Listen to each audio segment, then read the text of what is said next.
Nous vous présentons comment suivre une procédure de cadenassage avec le simulateur. Une procédure de cadenassage comporte plusieurs parties. L'entête, la liste du matériel requis, les étapes de cadenassage et les étapes de décadenassage. La procédure doit indiquer l'équipement qui sera cadenassé. Toute procédure devrait aussi comporter le nom de la personne qui en est responsable et indiquer la date d'approbation ou de mise en service de la procédure. Pour les étapes de la procédure, on indique le numéro d'étape, le dispositif sur lequel on doit agir, son emplacement, le type d'énergie à contrôler, la position requise pour le dispositif, par exemple ouvert ou fermé, on ou off, le matériel requis pour cadenasser le dispositif s'il y a lieu. Nous allons maintenant nous préparer à réaliser le cadenassage. Dans l'entête du formulaire de la procédure de cadenassage, on doit indiquer les informations disponibles. D'abord, la raison pour laquelle on effectue le cadenassage. Le numéro de bon de travail s'il y en a un. Le numéro de la boîte de cadenassage, le numéro de série et le numéro de scellé utilisé si cela s'applique. Puis on indique les informations sur la personne qui fait le cadenassage, la date et heure de début, le nom, le numéro de l'employé et ses initiales. On fournit la même information sur la personne qui vérifie que la procédure est bien appliquée, ou témoin, et sur celle qui fait le décadenassage. Voici un exemple d'entête remplie pour la simulation avec la procédure C0001. Une fois l'entête du formulaire remplie, on rassemble le matériel indiqué par la procédure de cadenassage. À noter que si la procédure indique qu'il faut utiliser plus qu'un cadenas, on doit utiliser des cadenas de série, en plus de son cadenas personnel, et une boîte de cadenassage, même si ce n'est pas spécifié. Voici le matériel requis pour la procédure C0001. 4 cadenas de série. Un couvre-volant. Un couvre-valve. Un cadenas personnel. Et la boîte de cadenassage. Nous allons maintenant réaliser le cadenassage. Avant d'arrêter les équipements et de cadenasser, il faut aviser les employés concernés. Attention, je vais arrêter la ligne, j'ai de l'entretien à faire. Ça va être cadenassé. Puis on coche pour indiquer que c'est fait. Puis on arrête le compresseur CO001 à l'aide de l'interrupteur SW001. Puis on coche pour indiquer que c'est fait. À l'étape 3, on met le sectionneur ED001 à la position off, en le tournant puis on pose un cadenas de série. Puis on coche pour indiquer que c'est fait. À l'étape 4, on effectue un essai de démarrage en mettant l'interrupteur SW001 à on puis off. Rien ne doit bouger. Puis on coche pour indiquer que c'est fait. À l'étape 5, on doit fermer la valve MV002, qui alimente le réservoir d'air comprimé.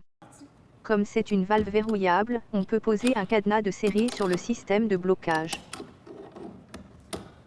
Puis on coche pour indiquer que c'est fait.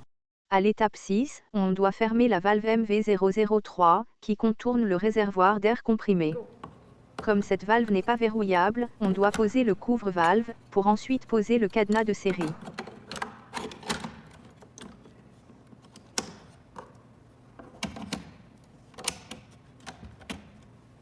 Puis on coche pour indiquer que c'est fait. À l'étape 7, on doit ouvrir la valve MV004, qui permet de vider le système d'air comprimé. Comme cette valve n'est pas verrouillable, on doit poser le couvre-volant, pour ensuite poser le cadenas de série.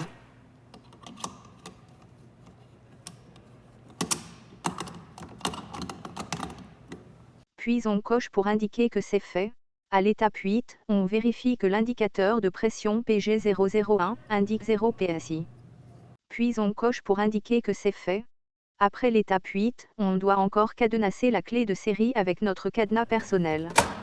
On utilise alors la boîte, dans laquelle on met la clé des cadenas de série, puis on pose son cadenas personnel avec l'étiquette remplie sur la boîte, et on garde la clé.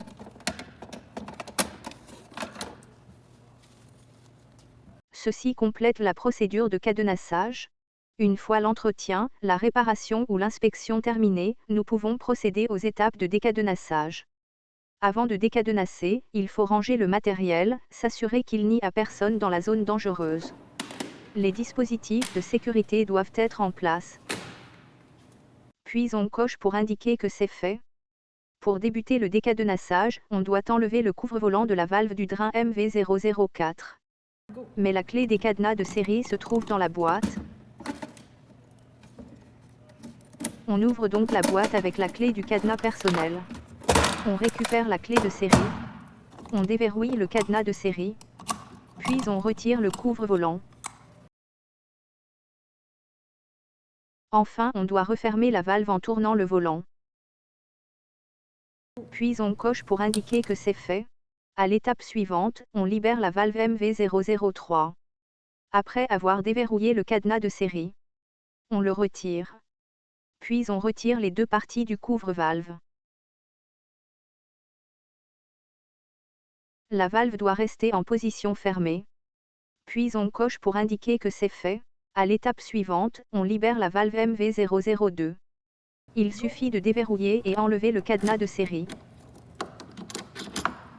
La valve doit être placée en position ouverte. Puis on coche pour indiquer que c'est fait. Enfin, on réalimente le système électrique. On enlève le cadenas de série du sectionneur ED001. Ensuite on tourne le sectionneur à la position ON, en se mettant sur le côté. Puis on coche pour indiquer que c'est fait. Enfin, on avise les personnes concernées que le décadenassage est terminé, et que l'équipement est prêt à être utilisé. On peut alors ranger le matériel de cadenassage. Puis on coche pour indiquer que c'est fait. Ceci complète la procédure de décadenassage. Voilà, c'est tout. Cette capsule est une production MR au carré. Pour le département de technologie du génie industriel, du Collège à ainsi qu'à Montréal.